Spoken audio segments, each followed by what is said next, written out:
द्वादशोऽध्यायः। अर्जुन उवाच एवं सततयुक्ताये भक्ताः स्वां पर्युपासते ये चाप्यक्षरमव्यक्तम् तेषां के योगवित्तमाः। श्रीभगवानुवाच मय्यावेश्य मनो ये मां नित्ययुक्ता उपासते श्रद्धया परयोपेता ते मे युक्ततमा मताः। ये त्वक्षरमनिर्देश्यम् अव्यक्तं पर्युपासते सर्वत्र गमचिन्त्यं च कूटस्थमचलं ध्रुवम् सन्नियम्येन्द्रियग्रामम् सर्वत्र समबुद्धयः ते प्राप्नुवन्ति मामेव सर्वभूतहिते रताः। क्लेशोऽधिकतरस्तेषाम् अव्यक्तासक्तचेतसाम् अव्यक्ता हि गतिर्दुःखम् देहवद्भिरवाप्यते।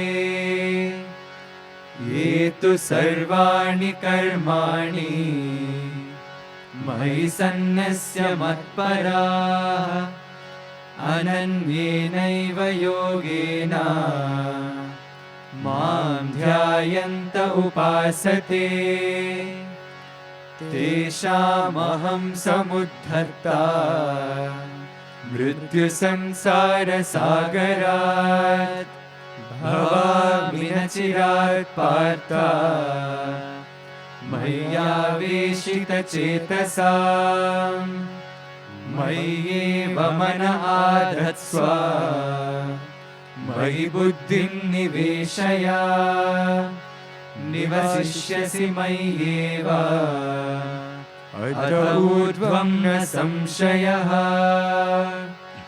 अथ चित्तं समाधातुं न शक्नोषि मयि स्थिरम् अभ्यासयोगेन ततो मामिच्छाप्तुं धनञ्जय। अभ्यासेऽप्यसमर्थोऽसि मत्कर्म परमो भव मदर्थमपि कर्माणि कुर्वन् सिद्धिमवाप्स्यसि। अथैतदप्यशक्तोऽसि कर्तुं मद्योगमाश्रितः सर्वकर्मफलत्यागं ततः कुरु यतात्मवान्। श्रेयो हि ज्ञानमभ्यासात् ज्ञानाद् विशिष्यते ध्यानात् कर्मफलत्यागः त्यागात् शान्तिरनन्तरम्। अद्वेष्टा सर्वभूतानां मैत्रः करुण एव च निर्ममो निरहङ्कारः समदुःखसुखक्षमी सन्तुष्टः सततं योगी यतात्मा दृढनिश्चयः। मय्यर्पितमनो बुद्धिः यो मद्भक्तः स मे प्रियः। यस्मान्नो द्विजते लोकः लोकान्नो द्विजते च यः। हर्षामर्षभयोद्वेगैः मुक्तो यस्य च मे प्रियः। अनपेक्षः शुचिर्दक्षः उदासीनो गतव्यतः सर्वारम्भपरित्यागी यो मद्भक्तः स मे प्रियः यो न हृष्यति न द्वेष्टि न शोचति न काङ्क्षति शुभाशुभपरित्यागी भक्तिमान्यः स मे प्रियः समशत्रौ च मित्रे च तथा मानापमानयोः शीतोष्णसुखदुःखेषु समसङ्गविवर्जितः तुल्यनिन्दास्तुतिर्मौनी सन्तुष्टो येन केनचित् अनिकेतस्थिरमतिः भक्तिमान् मे प्रियो नरः ये तु धर्मामृतमिदं यथोक्तं पर्युपासते श्रद्धाना मत्परमाः भक्तास्तेऽतीव मे प्रियाः.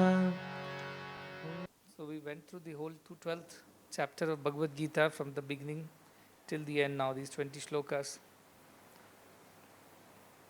I recollect every time I revise because every time there is a new set of students who have attended one class or not attended the other.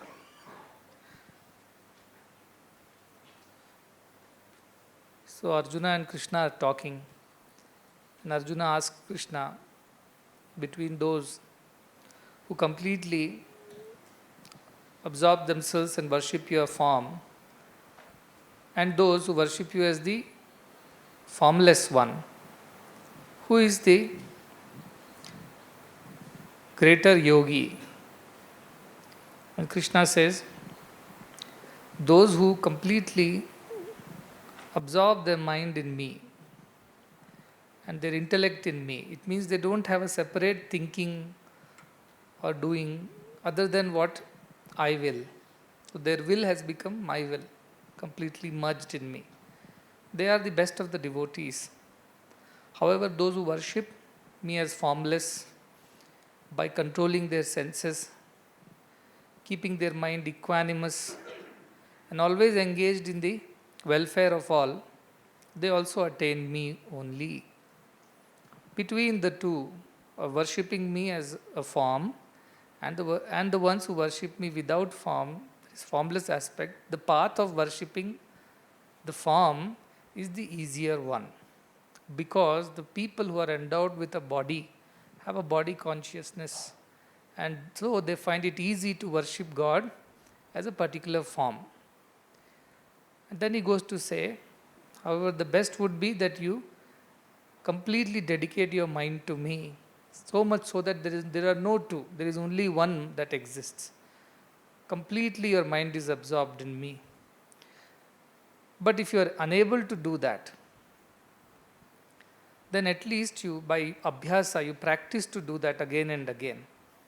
Mind will run away from God, but try to bring it back again to God and keep doing this abhyasa, which should be followed by vairagya. Practice should be followed by detachment. So detached from the world and attached to God, and every time mind runs back to the world, again bring it back to God and keep practicing that. However, if you are unable to practice these two, then do everything for my sake. Sarvakarma bhagavata prityartham. Do everything for my sake. Because by doing in this way, you will also attain the highest. Your mind will be always absorbed in God. Slowly it will become like that because you're doing everything for Krishna's sake. If you are unable to remember me and do everything for my sake, at times our mind is so engaged, engrossed in the work that we forget for whom we are working. We think it is my work and I am doing it. It's very difficult to get rid of this. So at least do one thing at the end of it, please renounce the fruits of all your actions to me. Karma phala tyaga. You give it to me. Good, bad, favorable, unfavorable, pleasant, unpleasant, whatever comes out of it. Just don't be perturbed. Offer it to me. That would be the way. So in the first step he said, completely absorb your mind in me. The Naham, there is no idea of me existing separate from God. There is no kartritva bhava there. That is difficult. So second step he says, okay, have kartritva bhava, you are doing, but you are doing it for my sake. So get that clear. And if that also you are not able to do all the time, at least whatever you have done, offer the fruits of those actions at the end to me. Whatever comes out of it, accept it.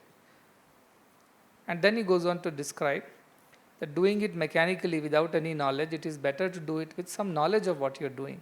But better than doing with just the knowledge, sheer dry knowledge, it is to have feelings, dhyanam, dhyanat vishishyate, have feelings, have the understanding, meditate on what you are doing, why are you doing. And finally, above all, the easiest is to give up the fruits of all actions, renounce it to me, and thereby be happy. Once you are practicing this, what will happen to you? You will become anapeksha, you will become desireless, you will become pure. At the same time, you will do everything to the best of your capacity, dakshaha. You will become udasina, you will not be attached to anything. Katavyataha, whatever happens, you will let go of it. This way he goes on to describe that you will become, you do not have any hatred towards anybody. You have love and compassion and friendly demeanor all the time. You neither become too happy in achievements, nor you become sad when there are failures. In both circumstances, you remain equanimous. You will give up all kinds of pursuit. It means you will not be the initiator of the action. As the action is needed to be done, you will do it for my sake, renounce the fruits of the actions and be at peace again. And that way you will continue to follow what I say. And if you follow exactly as I say, ultimately you will become the dearest of my devotees. Not just devotee, dear devotee, you will become the dearest devotee if you do exactly as I say. And that's how he concludes the final part of the 20th chapter. 20th shloka tells that. The 12th chapter concludes. Of all the chapters, we picked up this chapter. Because truly this is the crest jewel of the whole Bhagavad Gita, the essence. Dharmyamritam. This is the Amrita, this is the nectar of the entire Bhagavad Gita. Elsewhere we don't see this word Dharmyamritam. So all the doing and non-doing or whatever associated with doing is there. Everything he has described here, how we should lead our lives as devotees. If we want to be dearest devotees of God, what is expected of us and how to achieve that also Krishna tells us so very clearly. I ask that if you get some doubts and questions, you can ask me after this. So if you have not got any doubts, obviously you are prajnani by now, because they say chidyan chintyate sarva samshayaha. All the doubts disappear for whom? Tasmin drishte. The one who has seen the highest, for him all doubts have disappeared. So either you will have no doubts because you have seen everything and you know everything and there is nothing more to be known. Only to him or her no doubts exist. The other part is you are still in Ajnana and you are still trying to practice. Ajnanis are also not going to have any doubts. They think they know everything. Swayam Dhira Pandita Manyamana. I know everything. I don't need to be told anything. I'm quite okay. Thank you for your discourse, but no thanks. So those also won't have any doubts because they never tried anything. The in-between ones, who are the sadhakas, who are trying to attain Gnana, or trying to rise above Ajnana and go towards the Prajnana, they will get a lot of doubts on the way. Many people tell, Swami, when I was not doing meditation, I was quite peaceful. I had no issues at all. I was waking up, eating my breakfast, playing, studying, singing bhajans, sleeping. I had no really big problems. The day you started telling me, you get up, meditate on me, read this, read that, all kinds of disturbances are coming in my mind. What is happening? So for that there is an example. Suppose your room is too dirty for a long time. You never cleaned it. All the dirt is under the carpet, under the desks and tables, and you never seen that. And you are happily sleeping in the same room without realizing how much dirt there is. You think it is clean. But when you pick up a broom and start cleaning on one Sunday, your warden comes on a round and says, "What is this, your room? It's looking like a junkyard. Pick up your clothes, fold them and keep it neatly." clean the dust, dirt, cobwebs. What happens first? Suddenly the comfort, the blissful ignorance in which you are living gets disturbed. Now as you start cleaning, the dust rises, gets into your nose, you cough. So there is discomfort because the cleaning process has begun. In the same way, when you don't do any sadhana, you will imagine yourself to be very happy, but that happiness is ignorance. Ignorance is bliss, as they say. That's another kind of bliss. But that's in a satirical way it's being said. That you don't realize what trouble is coming your way. You are happily sleeping. However, when you start putting some effort on this path, howsoever little, the first thing that happens is the purification of mind begins. So it exposes you to all the impurities that already exist within you. Your ahankara, mamakara, kartrutva bhava, dvesha, all these start surfacing. And then with this practice you have to start detaching yourself. Abhyasena to kaunteya vairagyena cha gruhyate. So keep discarding. This is the old book, I don't need this book. These are old clothes, I don't require them anymore. This is too much of dust, let me keep up. There are cobwebs, let me remove them. So there is an effort that is put. Prayatna. Yatato. The word comes yatata in many places. Yatatmavan. Yatataha. The one who puts effort. The one who engages. So such a person will start experiencing some discomfort in the beginning because things are exposed to, he is getting exposed to all that which was unnecessary, unwanted. And those things, to get rid of them, it takes a little effort. We were in Rishikesh and some devotees asked this question. We go to a guru and ask him to give us Gnana.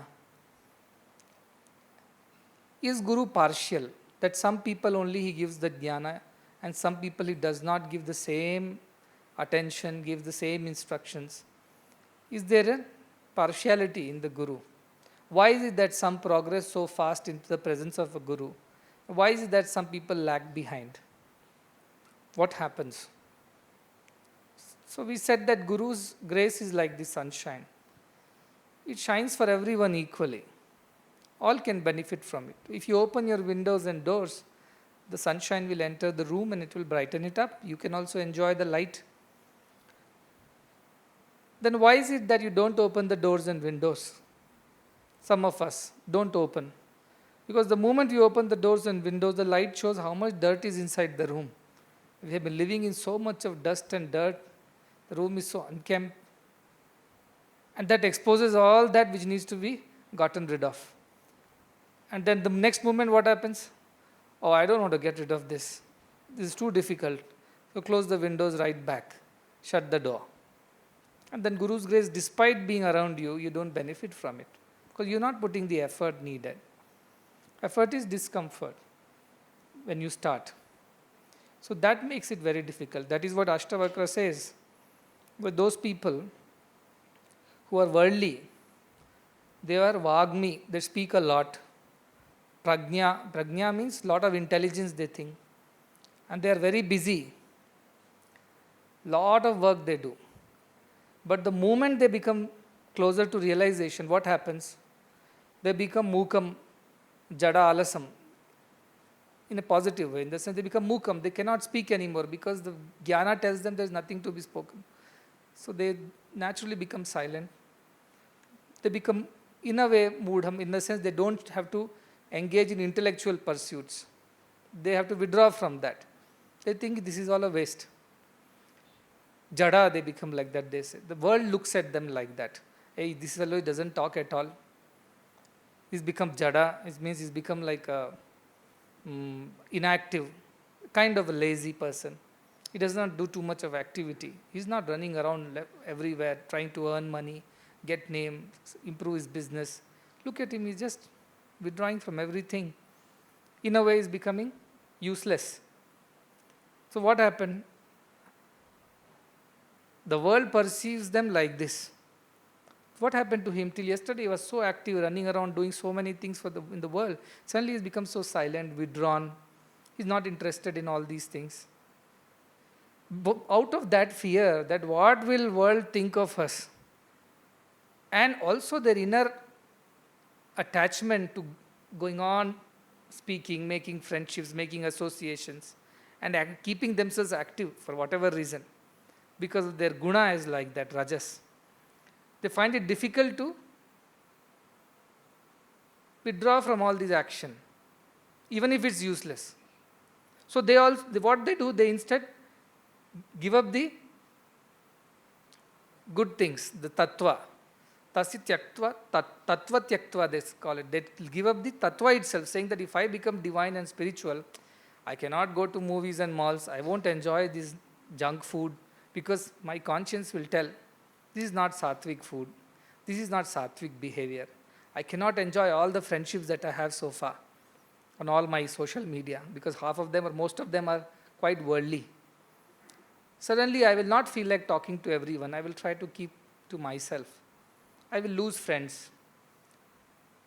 I'll become probably less intelligent because I'm not talking and engaging myself in too many things. I may not make enough profits in the business because I'm no more interested in doing that business. I find the uselessness of that. So out of that fear, what they do, they rather give up the pursuit of God, because they want to enjoy still, like the Narada the pig. We heard that story. He wanted to be a pig only, though he was a Maharshi, born as a pig. He wants to roll in that slush with his wife and plenty of dozens of children, and he's so happy. Even if Indra comes and tries to remind him, what are you doing? Let's get up, go to heavens. Your place is there. He says, no, I'm quite happy over here. And even if Indra takes him forcefully to the heaven, because of his guna, he wants to come back. So that is the story of those who are worldly, who don't want to put an effort on this path, because the moment they put an effort, there is discomfort. What is the discomfort? You may become a viragi. You may become detached. Suddenly your friends will say you are no good friend. Your parents will look at you as some stranger. The world looks at the spiritual people as mad people. The spiritual people look at the worldly people as mad people. Both look at each other the same way. Only thing, the worldly people will say it aloud. The spiritual people will smile within themselves. Isn't it? What happened to him? The spiritual person, what are you doing in your life? Where are you heading? You don't even know. Anyway, let me keep quiet. Mauni, I'll remain silent. So his nature is that if others come and praise or blame, also Mauni is the answer. I will only remain silent. No point in talking to them. Who won't understand, not even try to understand. So many people give up the spiritual pursuit out of their own attachments, their gunas. Prakriti, all the Prakriti, all the Kriyamani, Sarvaihi, all the actions in the Prakriti is because of the guna. Only ahankara vimudatma karta aham iti manyate. We think we are doing things, but these gunas of a purva janma samskaras, of all the accumulated vasanas, they make us do what we do. Somebody eats a lot. Somebody cannot eat. Somebody sleeps a lot. Somebody does not sleep at all. Somebody is so hyperactive. Somebody is so dull. All these are because of the accumulated vasanas and gunas of the past, which make us do what we do. Now, to rise beyond that, you have to put an effort. And that effort is what is expected of a devotee. But the moment we have to put the effort, its first thing is discomfort. Take a simple example like learning a new thing. It's an effort. You want to go and do some yogasana, it's an effort. Everything is an effort.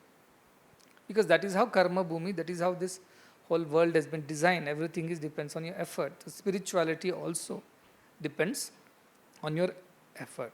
That is for yatatam, the one who puts effort, the one who makes an effort to realize God.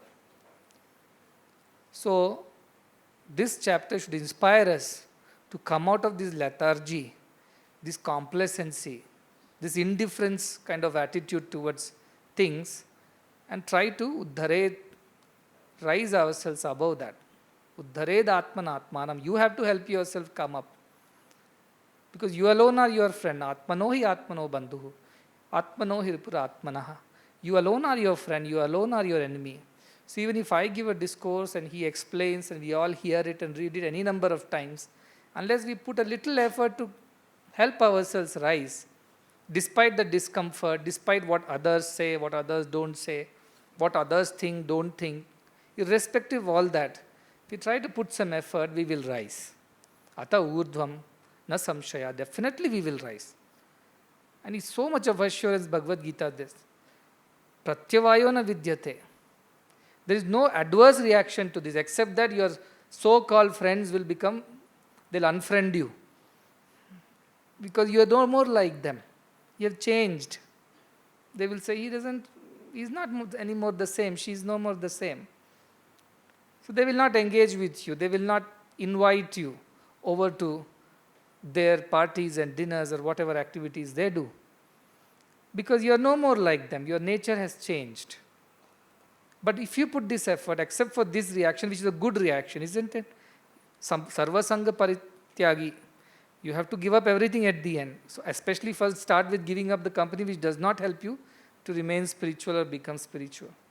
So it automatically starts happening like this. That is the only adverse effect from the worldly point of view, which is actually a very good effect for the spiritual aspirant. Pratyavayu na vidyate. There is no adverse effect on this path. Neha abhikrama nashosti. And any effort that you put will not be destroyed. If you have put some effort today, and suppose for some reason you are no more tomorrow, these efforts will be carried forward into the next birth. And you will begin from where you had left last time. See the goodness of this path. Anything else, you start a business, your business collapses. You went home for a holiday, came back, somebody did something and your business has collapsed. You have to start from the scratch. But here, whatever you had done in the past, it will come to your rescue. And it will help you lead yourself from there up further. So no efforts will be wasted on this path. And no adverse effects are met by the person who is yatata, yatatma, who is putting efforts on this path. So why I am repeating it again and again is that all this reading is of no use unless we put efforts. 1 ounce of practice is greater than tons of preaching.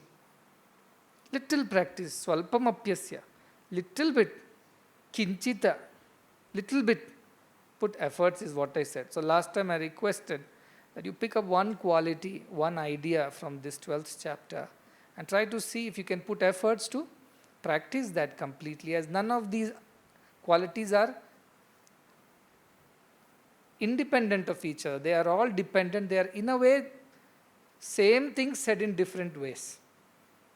So try to put some effort is what I was requesting you. Otherwise, only theory, no practical will not help you. So looks like some of you have put some questions to ask. And some of these questions have been answered any number of times in discourses, may not be specifically in the context of Bhagavad Gita, but it has been answered any number of times. I will start with the very first question of the very first sloka. Swami, you said take a name and form. Through that we have to reach the formless. But for me, I am unable to meditate on one form or either on formless. None of these is happening for me. So what do? I don't know, Swami. Please tell me what should I do. So the problem is that I am not able to meditate on a particular form, nor I am able to think of the formless. So that was the first step, right? Maya Veshya Manoyema Nitya Yukta Upasya, or Mayeva Mana Adhastva Mayi Buddhim Niveshe. Meditate means what? Your mind gets absorbed in the object of meditation. Completely it gets absorbed in that deity or whatever they think that you are meditating upon. If you are meditating on money, that is also meditation. Your mind is completely filled with money. That's also meditation. Meditation is only a path, like a knife. It can be used to cut an apple, it can be used to cut a finger, it can be used to cut anybody. A doctor uses to cut a patient. So meditation is only a method, a path. It can be used for anything. If you meditate too much on anything, you start developing attachment to that. That also Krishna told in earlier chapters. Dhyato Vishayan Punsaha Sangasteshu Pajayate. Dhyana. This word comes there also. Continuously thinking of something is meditation, so much so that you become one with it. It could be worldly, it could be spiritual. So the person who is suffering, saying, I'm not able to keep a particular form or name in my mind, they keep changing. What do I do? So Krishna has already answered. Abhyasa you do. If abhyasa is also not possible, then what do you do? Let us start with Sarva Karma Bhagavad Prityartham. So if you're not able to meditate on any form and name, don't worry. Do Sarva Karma Bhagavad Prityartham. Whichever God it is, I offer it to that God. If that also is not possible, he only says Sarva Karma Phalatyagam. At least do that. Be an instrument in my hand and do the Phalatyaga. So that answer is like, if you are not able to concentrate on a particular form or a name, don't worry. Krishna has already said, if you can't do that, I know there is a problem. You please try to do everything for my sake. At least for that sake. If that also is not possible, just do whatever you have got to do. At the end of it, renounce all the fruits of the action. You begin there and somewhere you will reach. But see, purification of mind is simple. Chanchalam manasa is very chanchala. To stabilize that only, all this action has to be done. So to stabilize the mind, this purification thing, purifying the mind, you have to do some action and offer it to God, to begin there. And then as it emerges, it should be a natural process. You can't hurry up. You cannot expedite it suddenly. Many people write, Swami, I want quick, what is the fastest path of attaining Atma Gnana? I told, I only know of paths. I don't know about the fastest and slowest paths. There are several paths I know. Now it's up to you how much effort you put, and accordingly you will achieve it. There is nothing like you will achieve it tomorrow or in a year. So many people ask, if I chant this mantra, how many times should I chant that I will attain realization? Or how many months should I follow this particular vrata? I told, first of all, I am teaching you Sarva Karma Palatyagam. Again, you are asking, if I do this, will I get that? This is not transaction, this is transformation. It's a process. It takes its own thing, and everybody has a different path, different process. No two paths are same, no two people's processes are same. So allow yourself to naturally, gradually evolve. There is no great hurry. So take your time. And slowly, as the mind becomes more and more pure, it will be more stable and steady. Then you can pick up a form and name that is close to you, and you start doing that. So even if you have no form and name in mind, at least you can still offer the fruits of your actions to whatever existence, Satyam, Jnanam, Anantam that is. I offer it all this to that great cosmic intelligence, the wisdom. Whatever exists, I am offering it to them. Whether form or no form does not matter. Begin there, and slowly and steadily you will develop that habit of keeping your mind steady. Swami, you said that we should not have any action, any sort of expectation when we perform an action. But if it is an action done in an attempt to make you happy, and if we do succeed in doing that, is it wrong to expect your proximity and your love? See, making me happy, as what it has got to do with proximity? Making me happy, I am saying Sarva Karma Bhagavad Prityartham, for happiness of God, for the delight of God, for the love of God, do. But when you put the other clause, I will make you happy, now it's time you make me happy. How? Look at me, call me for an interview, talk to me. Then it is wrong. But of course, it is a better thing to desire for than to desire for the praise of the public, which only boosts your ego. Definitely, it is a better desire. Anapeksha, you cannot become overnight. But you can replace a lower desire with a higher desire. The higher desire is that I want the love of God. But don't put condition, it has to be this way and it has to be that way. Somebody asked me, how do I know that you love me? Because you never look at me. You never take my letters. You never call me for interview. It's been 3 years I've been here. So how do I know that you love me? I told, the very fact that you love me tells that I love you. Because if I don't love you, you cannot love me. There are billions of people on this earth, all don't love me. Because I have not yet picked them up. They are all in the queue. Someday in some other way. But I've already picked you up, and I've already given you that love in your heart for myself. That clearly is the proof that I have love for you. So should that not satisfy a devotee? Meera said. See, but the other gopikas were used to fight. Krishna was with me and Krishna was with her or with whom. That was to be the debate after every Rasa Leela. What did Meera say? Chakara rakho ji, make me a servant of yours. Why? Not that I will expect a salary, accommodation, reimbursements, nothing. Make me a servant so that wherever you are moving around, some corner I can look at you. That's all I want. I'm not asking you to look at me. I'm not even asking you to praise my work. Oh, well, you cleaned the road so well. Or you have done this decoration so well. Not even I'm expecting that. Just because I am your servant, somewhere in a corner, in a nook or corner, I'll be doing my work silently. And just in case you pass by, I'll have the fortune of looking at you. So make me a servant of yours. Chakara is naukar, chakar, they say. So make me a servant. That's all I'm expecting. Let me do something for you. I'll be sitting in one corner and I will do. And just in case you pass by, all I'm expecting is I let me have your darshan. As he says always, it's not enough if you have my darshan. I also have to have your darshan. That is the second condition. It's not enough you make me happy. I have to make you happy in return. Who is trying to make whom happy here? Who is Bhakta? Who is Bhagavan? That's why I said, most people come and say, Swami, I want to surrender to you. But actually they want me to surrender to them. Do this and don't do that. And that definitely should not do. It's the conditions on the letter.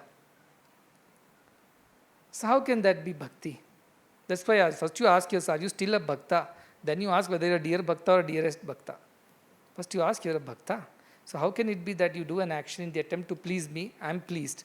How can you expect that it should that love should be returned in some way that you want? Is it not enough? Love itself it's equal, they say. Premaye sati. To love itself is the reward. There is no reward to love. Being able to love is the reward of love. Most of the people cannot even love God. So they are not even having that. You already have this great reward of being able to love. They should be satisfied with that. So that is the idea of, to do everything, daksha, shuchi, daksha, do it with purity, do it with efficiency, ability. At the same time, phalatyaga, prityartham. I don't expect, you gave me a chance to do something for you and you are happy with what I did. What greater boon can I ask you for? I'm happy with this. I don't need anything more than this. That's all is the expectation of a devotee. And when God wants to call you or pick you up on his behest, as per his wish, fine, he will pick you up. You are there. He knows you are there. And everything you do, he knows. But when the time is right, when there is a necessity, he will do that. But don't compare. Many people compare. Why these people are called so many times, and then they make a list of how many bad things those people have in them. Despite they get called. And look at me, I am the purity personified. And Swami doesn't even give a look to me. These are not simply I am talking. All these are coming from letters, or if not written, at least in the mind it is going on. Why do you compare?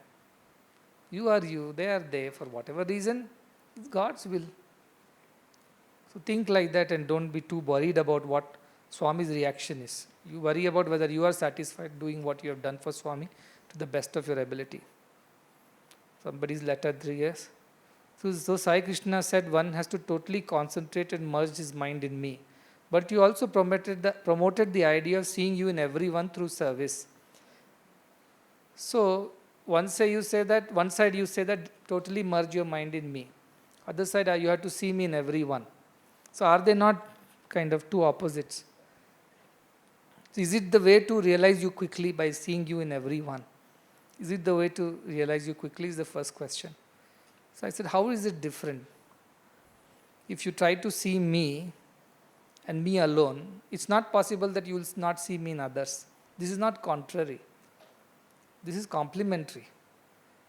If you see me in yourself, you will immediately see me in all. Because ekatvam pasyata, he will only see one, he cannot see two. Of course, if you think of me as only the form in a particular place with a particular name, it is difficult for you to see me in everyone. But at least theoretically, if you start believing that no, Krishna has said, Sarva Bhuta Antaratma, I am there in all. So Sarva Jiva Namaskaram, Sarva Jiva Tiraskaram, both Keshavam Prati Gacchati. At least with that thought, if you put effort not to hurt anyone and try to help everyone, try to be kind, compassionate to everyone, friendly with everyone, it will only purify your mind. See, again and again I am telling, all this is to just purify your mind of all negativity. And it will reveal, like a lake which is clear, reveals its bottom. Likewise, it will naturally reveal to you your divinity, the Krishna. So it is only a question of purifying your mind, whatever you do. So if you think Krishna exists in all, and that's why I should be careful not to harm anyone, hurt anyone, be friendly, be kind, that will start purifying your mind. And as the water gets purified, the bottom of the lake will be clear. But that is what this effort is about. When I visualize you in me in the form of a Jyoti, is this manifest form or the formless aspect? Because you are meditating on a Jyoti. See, Jyoti meditation is not meditation on the Atman. Jyoti meditation is a thought meditation. It is a training of the mind. It is a training process. You can meditate on anything, as I said. You can take a thumb, and people do thumb meditation. They focus on thumb. They don't want the mind to deviate from the thumb. So is thumb formless? Thumb is not the question. The thought is the question. Jyoti meditation initially is a process for you to steady your mind, to observe your mind and not let it run this way, that way. And once you have sharpened this mind, like you have sharpened the axe or sharpened the knife, then it can be used to think of God. But unless your mind is sharp enough or your knife is sharp enough, how can you start cutting vegetables? So this process of Jyoti meditation is just the beginning of process of the sharpening of your mind, or Chittavritti Nirodha, to constrain the vagaries of the mind. But that is not the ultimate. That's only an enabler, a way to achieve that. So that is a practice in the initial stage. Of course, from that, if you start thinking that God is Jyoti, and in Jyoti you imagine or visualize Krishna is there, it's a Krishna Jyoti, then there is a higher level of thinking. So it's the thought meditation more than Atma meditation. It's a thought to keep your mind steady, and once you have developed that steadiness, then you can think of anything, any God, anything, and you will achieve greatness in that.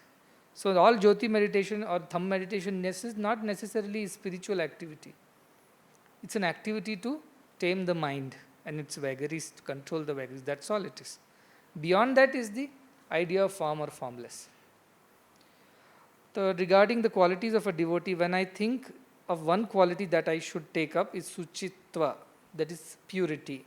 Because I keep failing and maintaining my mind as pure always. What if I fail again? Should I pick up a easier quality? That is the idea. I said pick up any quality. I'm not going to tell you this is easier and that is tougher, because all are equal. Take anything, these are all equally tough or equally easy, whichever way you put it. But based on your guna karma, based on your past, how you have practiced, or what guna drives you, pick up whatever you want. Ultimately, you will reach the same place. See, there is a meditation mala, is there bead. So which bead should I start with to meditate, you're asking me. Turn from anywhere, you'll reach the same place. Every bead is equal in size, every bead is same. So you want to start with anapeksha, or shuchi, or daksha, or udasina, or gatavyata, doesn't matter. Start somewhere. And as you keep turning, you'll realize all these are beads of the same mala. Wherever I begin, that's where I end. And each of the bead is same. It's not less or more. So Shuchitva helps you, purity of mind. That is the ultimate. What is purity of mind? Then you keep going down as to how do I develop purity of mind. Any negativity is impurity in the mind. Selflessness is purity. Selfishness, ahankara, mamakara, it's the impurity. So nirahankara, nirmamatvam, that is purity. Now how do I develop that? I have so many things. Should I just throw them all out of the window so that I have no attachment and no objects around me? Is that the way you will develop purity? Or you will start developing purity thinking none of these belong to me. I am using it, God has given me. You check into a hotel, you like the hotel, you like the curtains, the TV, the sofa, the bed. But you're living there, enjoying it, with the awareness that you have to check out as well. You can enjoy this place, but this doesn't belong to you. But God has given you, or the hotel person has given you to enjoy. So can we develop an attitude like that towards everything in life, including the body that we have, the wealth that we have, the relationships that we have, the intelligence that we have, skills and talents that we have? Can we all think all this is given by God for me to utilize for His service? So what is purity? You have to sit down and think, Shuchitva, and how to develop that. And don't look at the other persons. See, that is the biggest mistake we do. That person is following something else, and it seems like he or she is progressing fast. I have picked up a very tough question, so I'm struggling. They have picked up easy ones and they're passing. But truth is that there is nothing easy and nothing tough. Also, it's not just about this birth and this janma. There are so many janmas you have, bahuni mein vyatitani. So many births you have lived. So don't compare yourself with your age. That this is a 7th class fellow. How come he is already attained so much of steadiness and purity? I have 70 years and still I am thinking of all kinds of things. Don't compare like this. That is why I said don't compare, because you're only seeing the bodies. You're not seeing this, the age of your mind, which is far, far older for each. So don't compare each other. Each path is different. You only worry about yourself. You should be your own competition. You should be your own standard. Don't compare with others. You can take inspiration from others, but don't compare. Otherwise, Dveshta will start. Third and fourth question. Swami, is my understanding correct? Chitta Shuddhi is important, whether one follows a form or formless aspect. But through form worship, Chitta Shuddhi is obtained. But in case of formless worship, Chitta Shuddhi is a prerequisite. So Chitta Shuddhi, is this most important? Yes, it is. Whether you take the form aspect or formless aspect, both will help you gain Chitta Shuddhi.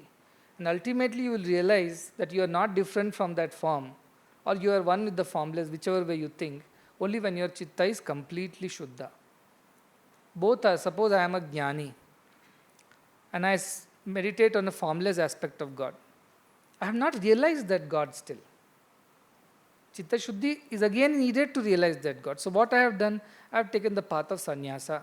I have cut off from all the worldly people. I have gone to Himalayas, living in a cave, and cut off all interactions because I don't want to disturb my mind with another thought. I want to keep it as minimum thoughts as possible in my mind. Minimum associations. For what? So that my mind remains pure, undisturbed, undiluted, unpolluted. So that is also prerequisite. Form or formless, both Chitta Shuddhi is the prerequisite to realize ultimate Ekatvam. But both the paths help you to develop Chitta Shuddhi. Whether you take the form path, do as a devotional service, or you take the formless path and do meditation. Both ways you will require Chitta Shuddhi before you realize the Atman. And as I said, realization is what? Suppose there is a at the bottom of the lake. Let's say you are playing in the lake and you dropped your watch or a ring at the bottom, and the lake water is dirty. Now how do you obtain that ring or the watch that has fallen? You wait for the water to clear so you can see the bottom. Otherwise, in the Andhe Naiva Niyamana Chathanda, you'll be searching, you will not find it. So you wait for the mind to clear. So once Buddha was there and his disciples were there, and Buddha told, go get me some water from that nearby river. So the disciple went to get the water. But as he was going to get the water, a bullock cart passed by. And because of that, the bottom of the little stream got dirty and the water became dirty. So this disciple came back and said, Swamiji, I wanted to pick up the water from there, but it has become dirty. So I came back. He said, go back and just wait. Just wait for the bullock carts to pass, wait for the dust to settle, and then take the water. And he went back and he did what? He waited. And in the waiting, the dust settled, water became clear, he could take the water and come. So that is the sadhana. To patiently wait for your vikaras of the mind to settle, to Chitta Shuddhi to happen. So that is what you have to do. Chitta Shuddhi is the prerequisite for both. And once you attain the Chitta Shuddhi, you become, that knowledge reveals itself to you naturally. Can we become divine by acting as if we are divine? I can tell pretend, tend, end. That is the formula. You pretend to be divine, you tend to be divine, and you end up being divine. So, can we become divine by acting as if we are divine? Example, I am not divine. You are divine. Can I become divine by acting to be divine? Means what? Go to the costume room, get a kiritam, get a dhanush, bana, put on a pitambara. Is that what you mean by? So, this is the first question. Yes, indeed. But it is not pretension. I use that word just to make sure that that formula gets into your head, like a formula. Many times we abbreviate things to remember things, isn't it? So it's just a formula. Pretend does not mean artificial pretensions. Deep, sincere, spiritual conviction that I am divine. That is what I mean by pretending. Not just for the sake of showing off everywhere. I am divine, I am divine. No. Not that you have to change your demeanor or your clothing or your makeup.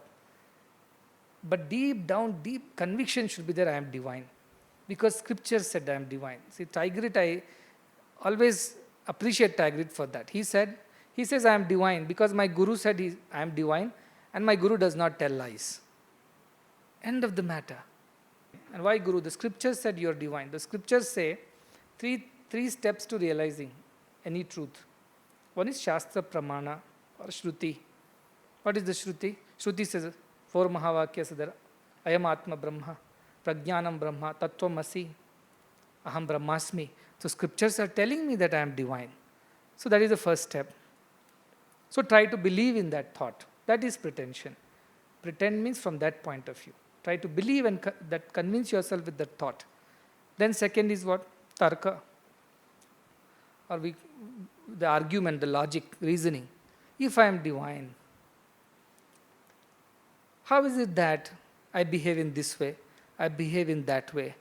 I don't really speak and act like a divine person. Then are the scriptures wrong or is something wrong with me? So you do some analysis, some reasoning. And then you find that whenever you truly get convinced and believe that you are divine, your thought, word, actions, everything change as more divine. That should be good enough a conviction that if I continue to believe I am divine, my behavior will change. My words and thoughts will change. And because of that continuous changing, mind will become pure and pure, and you will end up realizing that you are divine.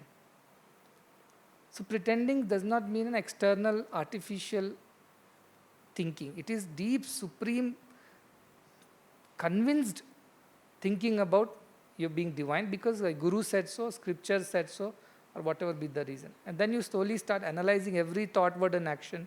Is it in tune with my divine nature? That is, then you tend to become divine.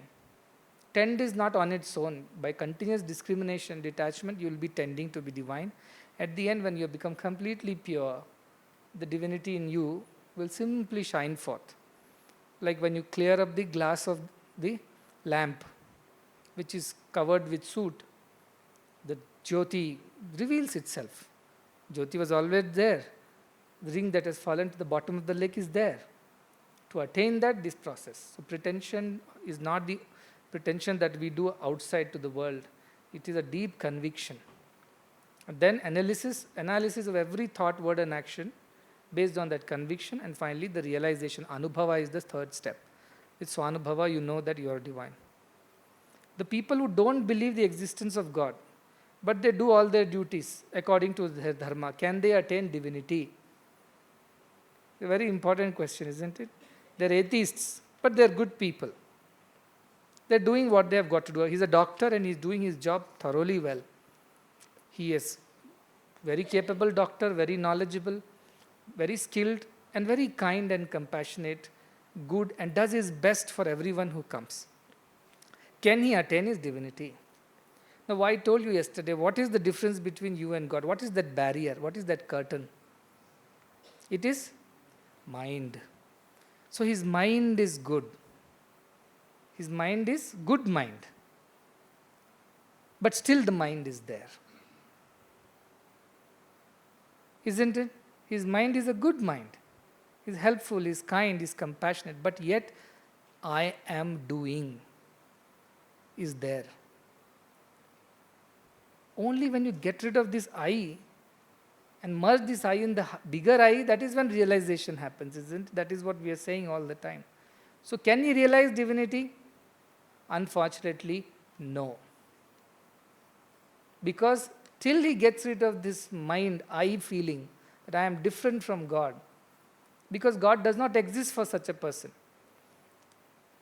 So what will he merge that into? However, with continuous good, someday God will take mercy, pity on him. But on his own, he will not be able to attain. But yes, if God takes compassion on such a person because he is kind, he will teach him that beyond your mind and beyond all this doership is where I exist. Indriyabhyo, para, after Indriya comes mana. But after mana, buddhi. So he is operating at the buddhi level. Jo buddhe para, beyond the buddhi what is there, that is saha. So yo buddhe paratastu saha, that is divine. So till buddhi level is operating, he will not realize divinity. He will be a good person, people will love him, appreciate him, he will have a happy life, satisfied life, fulfilled life, but ultimate fulfillment will not happen. It's like the river going all the way, but somebody has built a dam. Until the dam releases the water will not become a part of the ocean. So it's something like that. It's doing good to everybody. The water is useful for agriculture, drinking, it helps everyone. At the end of it, can river become the ocean? No. Till that barrage or the dam is broken. So that is the idea of getting rid of the mind and the doership. That's when a good person will become a God person.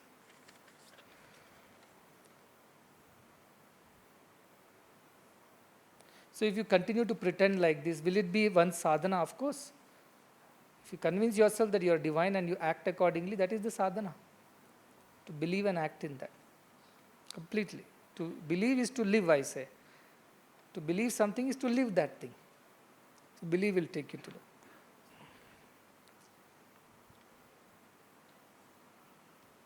So it takes time to offer a bitter movement to God when something unpleasant happens. Pleasant happens, sometimes we are finding it easy to offer God's grace. Something unpleasant happens, very difficult, that is what this person says. I am not used to it. To follow that, to offer that also and forget the unpleasantness. So if devotee is supposed to be satisfied with whatever happens, then is it wrong to pray to God to give them strength and ability to follow God's word? Praying for strength and ability, is it wrong? Because you are not supposed, whatever you are, I am born dud, I am born dull, I am born a demon. So should I pray to God to redeem me, or should I just be satisfied with however I am? Is the question. Isn't it? So obviously, what do you mean by bhakti? Shavanam, Kirtanam, Vishnu Smaranam, Vandanam, Archanam, Padasevanam. What is all that? Are these not prayers to God? To make you like God? So you should be satisfied with the worldly side of things. I've got this much money, I should learn to satisfy myself. But spiritually, you cannot be satisfied till you become God. So this anapeksha which I am saying is only applicable to selfish motives, selfish pursuits. When it comes to God, that is the highest. Mumukshatvam is the highest desire one can have. Mumukshatva. So mumukshatva is nothing wrong. And to attain that mumukshatvam, whom do you pray to? To a guru, to a God, to somebody who can guide you and take you forward. That's why Mahapurusha Samshraya. So it's not enough if you have mumukshatva. You need a Mahapurusha to guide you how to go forward. So you have to pray. That's why the tradition of gurus in our culture, or God in our culture. So that desire to pray to God to help you become God is not a bad desire. It's definitely not even a desire. It is only a prayer. All prayers are not desires. But yes, some desires are prayers. Prayers are not desires. And the pure prayer is a prayer for God's sake. But people think desires as prayers and pray it. That is wrong. That is desire definitely. So this is not desire. You ask God to help you to attain the highest. Is not a desire, it's a prayer. We don't want to hurt anybody, but without intention we end up hurting someone, let us say. How should we take that situation? With great humility, first go and apologize to the person, isn't it? If you have hurt without intention also, you have hurt. So first thing you do is go and apologize to the person. I didn't mean to hurt you, but I have hurt you. Now it's up to that person whether he forgives you or not. Whatever happens, karma phala tyagam. I have done my best, I went and apologized, I did what I could do.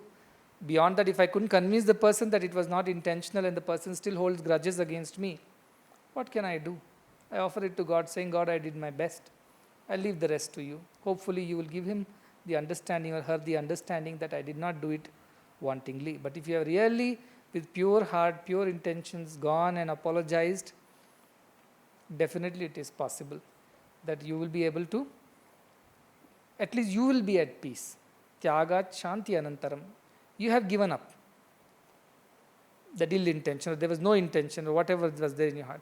So you will be at peace first. The other person may attain peace only when that person also learns to forgive, kshama. When the other person also learns that, he will also, she will also be at peace. But first person to be at peace will be you. When you swallow your ego and go and apologize, whether you have done it intentionally or unintentionally. Both ways you must go and apologize and make good for it. You said you live in the present, don't think about anything else. Then you say Arjuna had purva tapa. He thought before doing anything. So he was not living in the present. Look at the logic of the mind. You say live in the present. Then Arjuna should have lived in the present. But you say Arjuna deserved Bhagavad Gita because he had purva tapa, not paschatapa. He thought, what will be the consequence of all that we do? So should I fight this war at all? So he is not living in the present. Then he doesn't deserve this Bhagavad Gita because he was living in the future. See, truth is that, again as I said, all doubts disappear for only those who attain the oneness. For everyone else, there will be some doubt or the other. But to clarify this doubt. See, what is present? Past is a tree. Present is a seed. Future is a tree. So both past and future are in the present. Because this present is the gift of the past. Or it is born out of the past. And it carries the future in itself. That's why it is called omnipresent. Omnipresent means it has past and present and future, all three in it. That's why it is omnipresent. Now what do I mean by when I say live in the present and don't dwell in the past, don't worry about the future? What do I mean by that? That you have to understand the spirit behind it. Don't just play with words. Understand the spirit behind this omnipresence concept. What I am today, I accept this because I am what I am because of what I did in the past. Isn't it? That acceptance is living in the present. Not accepting and going on worrying or thinking about what happened. That is what I don't want. But unless you know you are here in this situation today because of what has happened in the past, what you did or what somebody did, what went right or wrong, you are experiencing the results of that. That awareness is still living in the present. It's not brooding. You're not thinking every day of the past. You're thinking today I am like this because of whatever has happened. So how can I make it better from here? The moment you think how can I make it better from here, you're thinking of the future. But you're not worried about the future because you know if you do everything right today, the future will be taken care of. So are you thinking of the future? Yes, in a way. To what extent? To the extent that if I do everything right in the present, the future will be taken care of. Only to that extent. You're not sitting and worrying yourself to death. What will happen tomorrow? What will happen a year later? You're not worrying. You're saying if I do everything today right in this present, my future is all right. So what did Arjuna say? He didn't sit and dwell in the future. What did he do? Out of his compassion and good feelings for his brethren, he thought, in this present, we have landed up in this situation. Why? because some of our brethren didn't behave well with us. They were not right to us. And today everybody is suffering. So I know I have learned this lesson from the past, that revenge is not the answer. So from that point of view, he said that should I even engage in this war? Because it will lead to so many people's misery.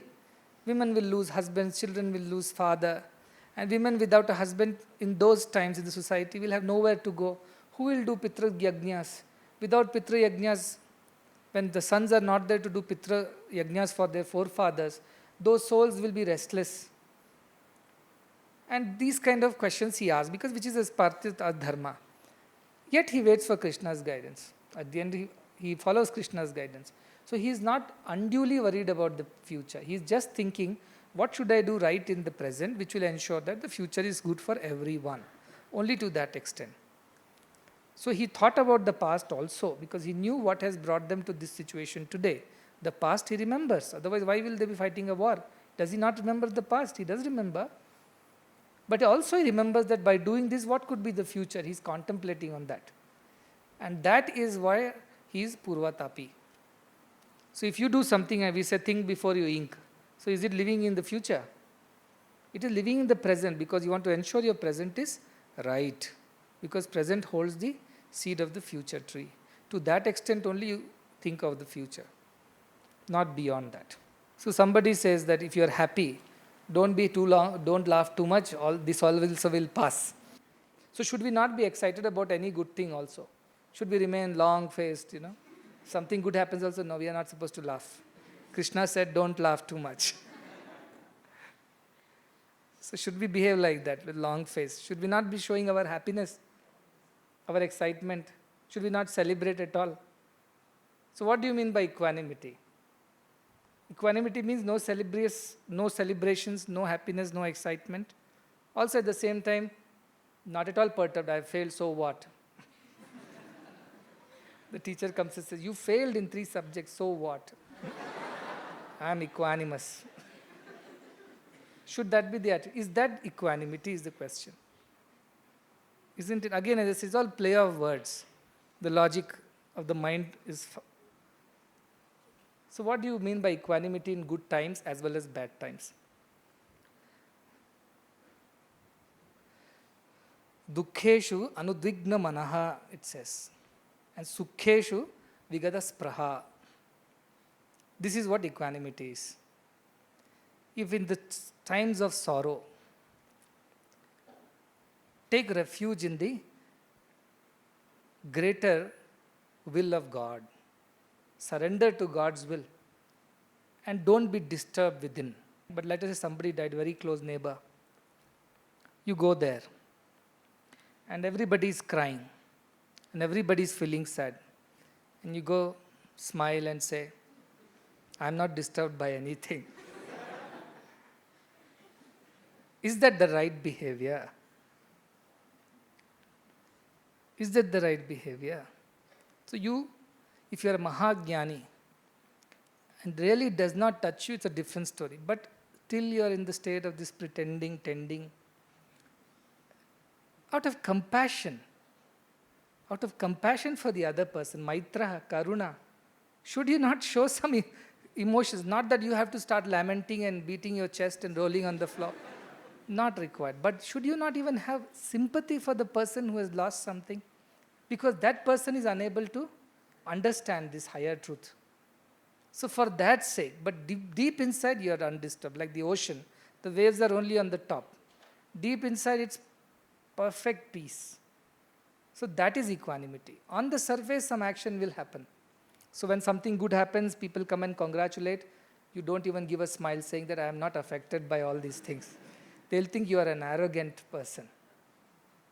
Should not smile and say thank you very much for your good wishes. Thank you for appreciating it. But that should not disturb you from inside. The ego should not shoot up. Humility in that moment of success and praise. Where you say, pass it on to God. This God's grace that He used this body as an instrument, this mind as an instrument, and achieved what it needed to achieve.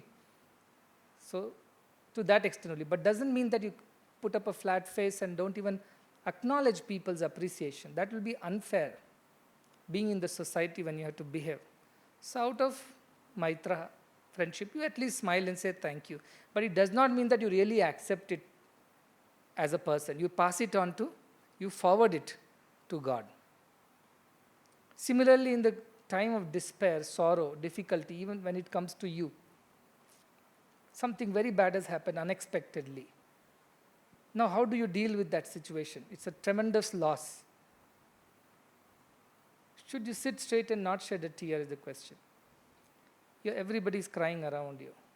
Everybody is unhappy. Should you not pray? Should you not feel sympathy?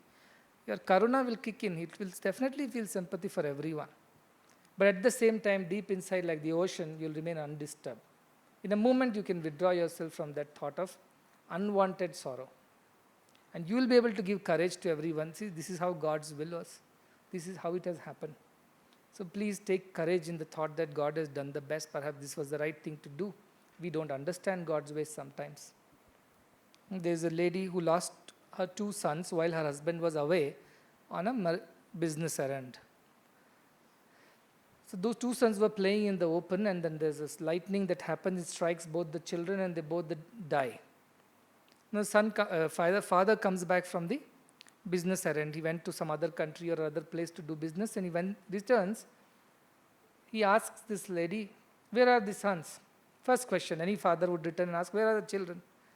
And this lady said, come, have a bath, you are tired, have a meal, then we will discuss.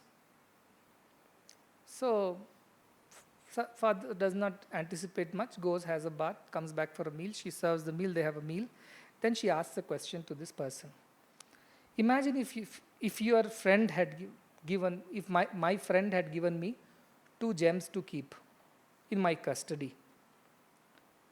And today he came and asked both of them back, both the gems, which were in my safekeeping. But I don't feel like giving it back to that person. Is it okay? The husband says, how can it be okay? The gems did not belong to you. They were of your friends. He kept it in your safekeeping. How can you? That is stealing. Keeping things of others, it's stealing. That's wrong. You should return it immediately. Then she says, that is what I did with the 2 sons. When God came and asked them back, I gave it back. That is equanimity. Dukkheshu anudvigna mana. And husband understood. So this clarity, these don't belong to me. It's in my safekeeping. That's why whenever somebody comes with a baby and tells me, do namakarna, do this, I tell, hey, this is my property in your custody. Don't forget that. This is my property, but in your custody, safekeeping, and you're caretakers, you're not owners. So that helps the person to remain equanimous. But it does not mean that such a person will not cry or not laugh at all. So idea of equanimity is not the idea of laughing or crying. It's the idea of not being disturbed inside. Outside you will behave as per the requirement of the society, but deep inside you are undisturbed. So that is the idea of equanimity, and don't misunderstand with these external expressions of it.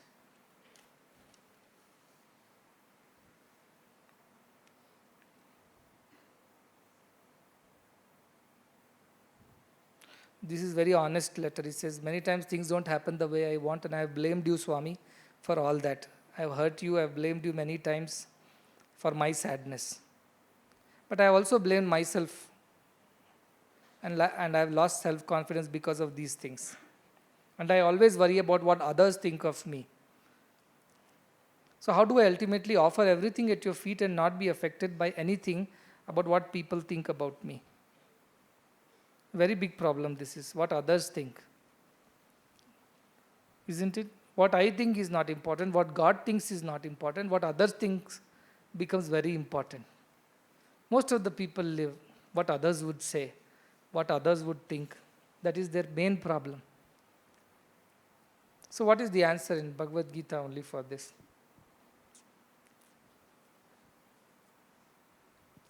Shubha Shubha Parityagi. Tulya Ninda Sutir Mauni. Isn't it? This is good, that's why others think this way, this is bad, others will think bad of me. It is Shubha, Ashubha, both I discard. And for me, all that matters is what God would think of me. Because in the final analysis, that's what would matter. So all I am worried about is what God would think. Is it good? Others think good of me, bad of me, the tulya, ninda stuti. They praise me for this or they will blame me for this. Both are equal to me because it does not matter.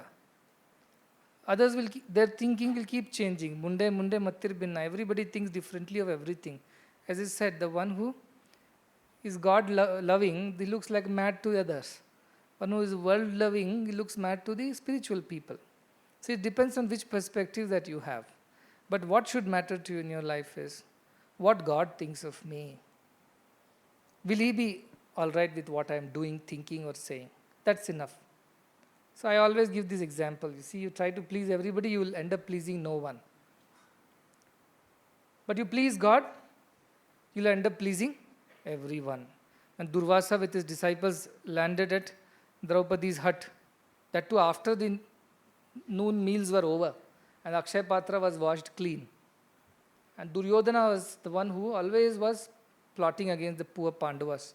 He sent Durvasa. Durvasa came with his disciples to Duryodhana and he blessed him with all the good hospitality. And then he said, Durvasa Muni, you have blessed me so much. I want you to bless my cousins Pandavas also in the same way. And Draupadi's hospitality is famous. So please go and enjoy their hospitality too and bless them. But what was in his heart? Let him go there and these Pandavas will get a nice big curse from Durvasa. Makes my job easier. So Durvasa landed up there and told, I will go for bath and we'll come back and then we'll have lunch. So Draupadi is in trouble. Now how to feed Durvasa and his disciples? And how much they will eat? There is no limit because these Rishi Munis won't get food for days. And when they get, they will store up for Brahmana Bhojana Priya, not without a reason. They get food, that's it. So now Draupadi is thinking this Akshay Patra, the food appears only at certain time. But any amount of food will appear once it appears. Any number of people can eat. But now I have finished cleaning and the next scheduled appearance of food is only in the evening. Afternoon quota is over. Now what do I do?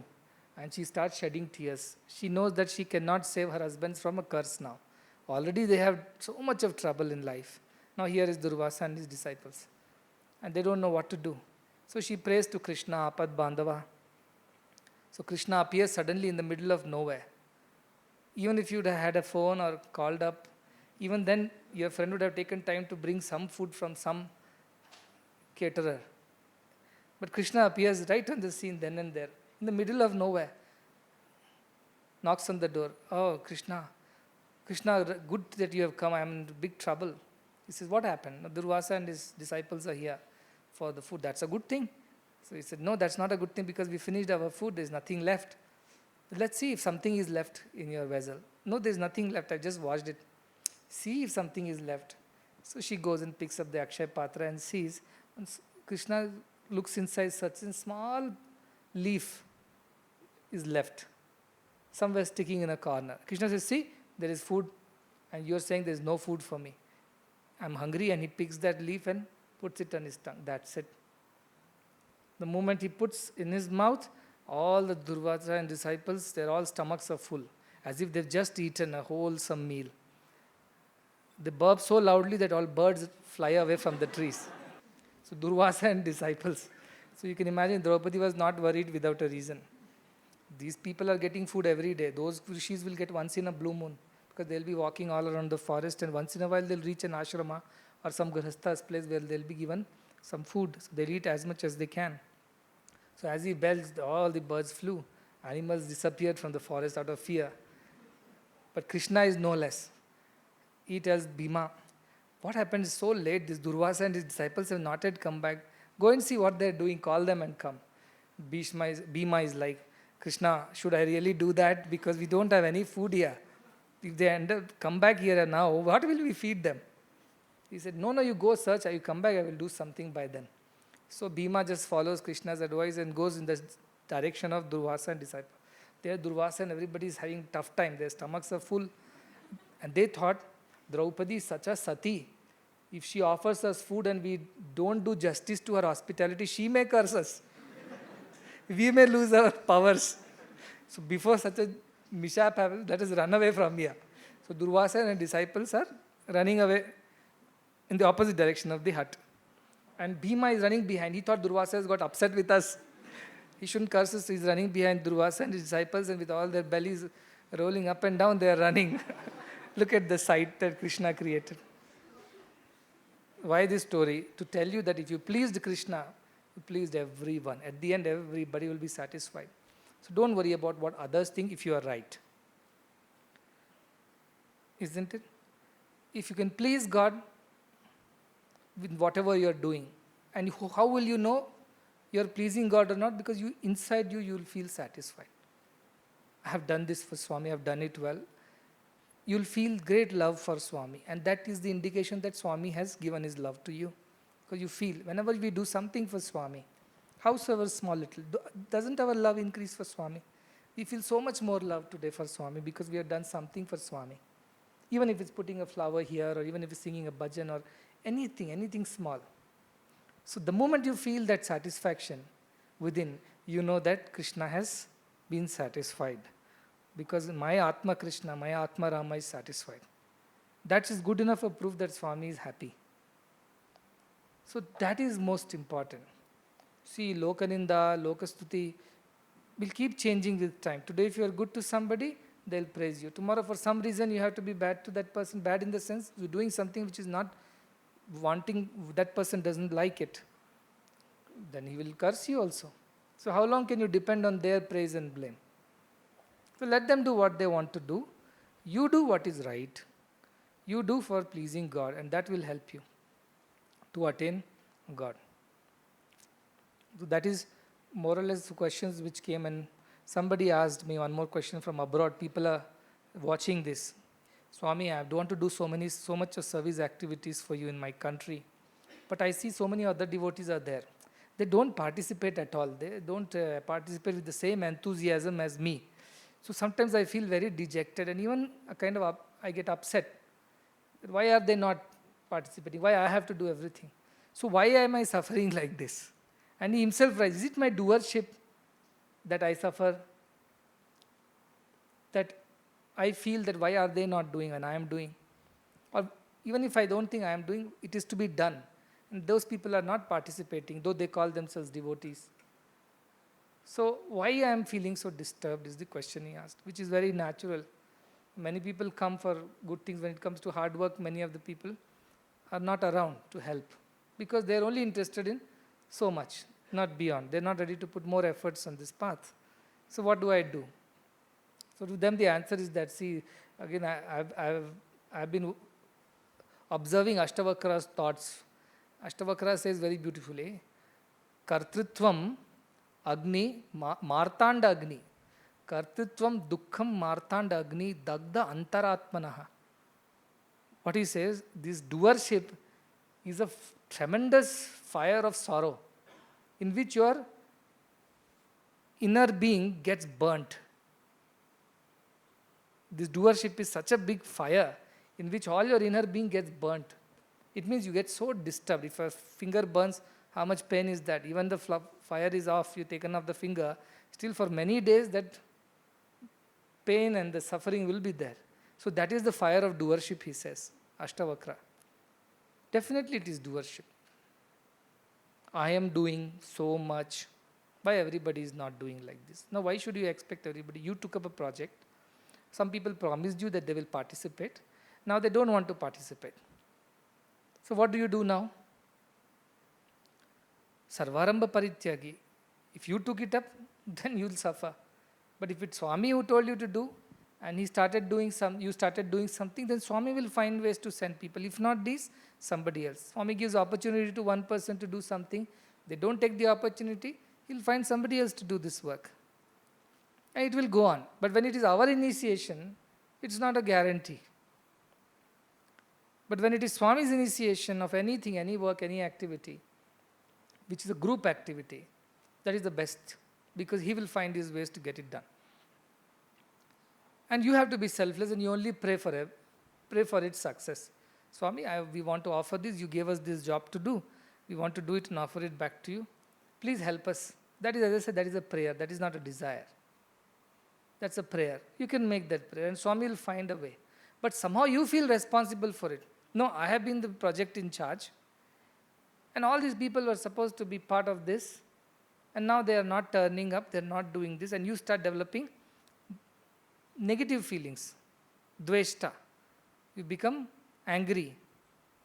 You become agitated.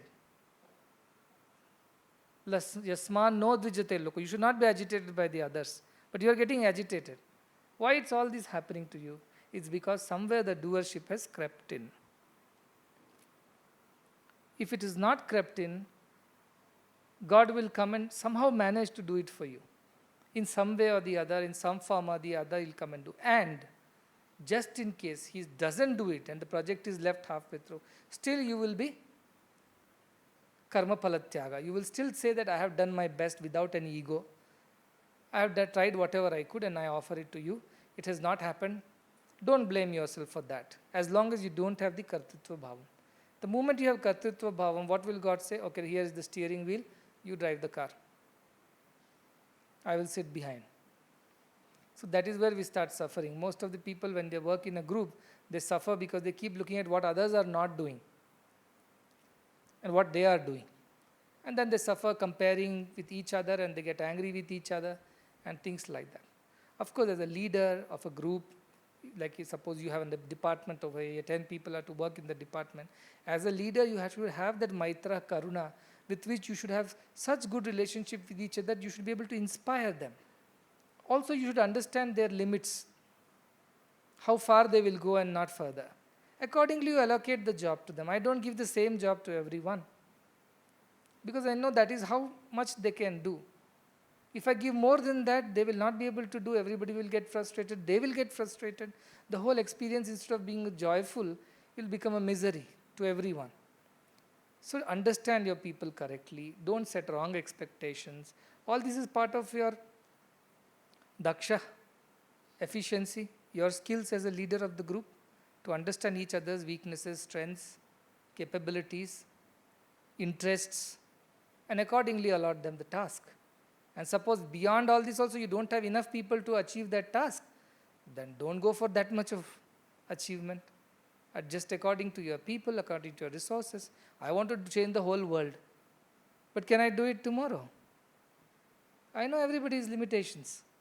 This itself, all the work that we do, we're trying to do for the welfare of the world, many people, it is beyond their capacity, but they're all rising in their capacity. But still, at some point in time, I said, this is enough. Even if people want to come and do more, I tell, no, first finish this much, then we will see the next thing. Then I will not frustrate myself. Yasman no dvijate loko, loka no dvijate chaya. That is what will happen. I will not bother anybody. Others will not come and become a reason for my botheration. We both can be in peace. Yes, work will happen at its own pace. I can't achieve it by tomorrow. That won't happen. All right. So that extent also, as a leader of a group, as a devotee, you have to plan your work, you have to plan your people, understand their efficiencies, skills, talents, abilities, interests, and then accordingly adjust your workload. Otherwise, you will end up frustrating yourself. That is also, even if you don't have a doership, you will end up frustrating because you will not have done a daksha job out of it, a good efficiency job, and you will feel sad about it. So understand that first, you feel bad because there is a sense of doership. Second, if you lack dakshatvam, that also can be a reason for your sorrow and the sorrow of others. Dakshatvam means not just the skill and technical skill of the work, but also people skill, motivation, leadership, people management. All that is also part of your dakshatvam as a devotee or the leader. So I hope he is listening and he will understand what I am saying. So despite your best effort, despite all your best planning, if you have not achieved something, then leave the rest to me. Surrender. From there I will pick up and do the rest. So either of the two you do. I don't mind answering questions, I don't mind answering these sessions, but my whole interest at the end is that you should put it into practice. Nididhyasana is most important to me. Shravanam, Mananam does not lead us to the ultimate. Thinking of the chapati, discussing the chapati, does not make us satisfy our hunger. Eating chapati alone can satisfy us. So eating is in your hand. I can make a chapati, serve the chapati to you. Beyond that, I cannot make you eat. Isn't that is your own effort? So that effort you should put prayatna, yatna, yatatmavan. It says very clearly, last sloka it says very clearly. Ye tu dharmyamritam idam yathoktam paryupasate shraddhadanam matparaha yathoktam upasate. As I said, you follow that with shraddha. If you don't follow, you have only heard this. He didn't say that you yathoktaha shravanate or yathokta pravachanate. No, this is upasate. Upasana means practice. So that practice you must undertake.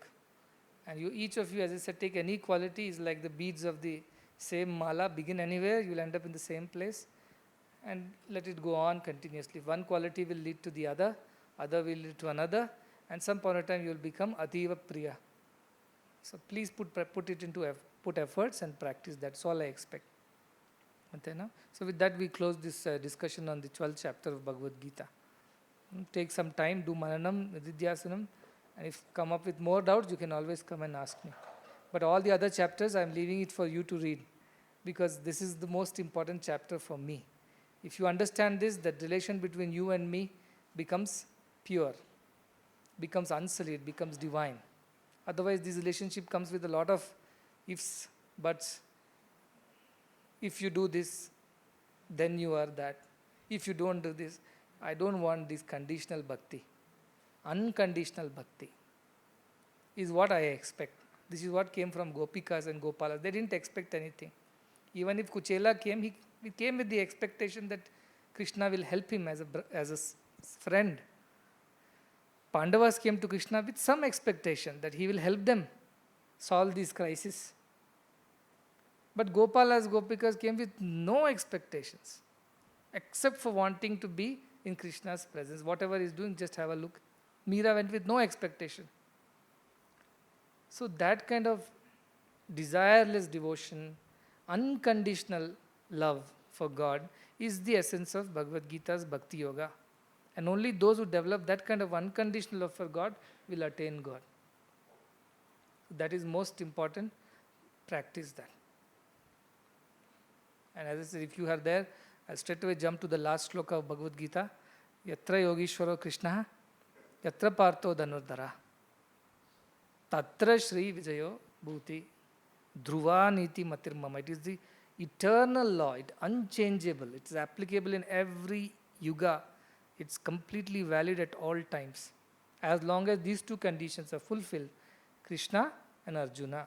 So you are all Arjunas today. Arjuna is not just that person who fought the war that day. He is in each one of us, the Jiva, who is striving to become Deva, who is striving for perfection, who wants to rise and become Paramatma from Jivatma. That is the Arjuna inside all of us. And to that Arjuna who is ready to put efforts, Partho Dhanurdharaha, with the bow. If he says, I don't want to fight a war, please tell me, not that Arjuna, who is willing to put effort on this path. He's ready with his dhanu, the bow. And Yogishwara Krishna, of course, is there to teach you. So though both a sincere, devout sadhaka, devotee, willing to put efforts, combined with God's grace and guidance, will attain Shri prosperity, spiritual prosperity, Vijaya, success in your endeavors to achieve God. Vibhuti means good name, fame, whatever follows after that. That is by and by. So you also have to put that effort. That is most important. If you do that, there is no doubt you will become that. Bhakti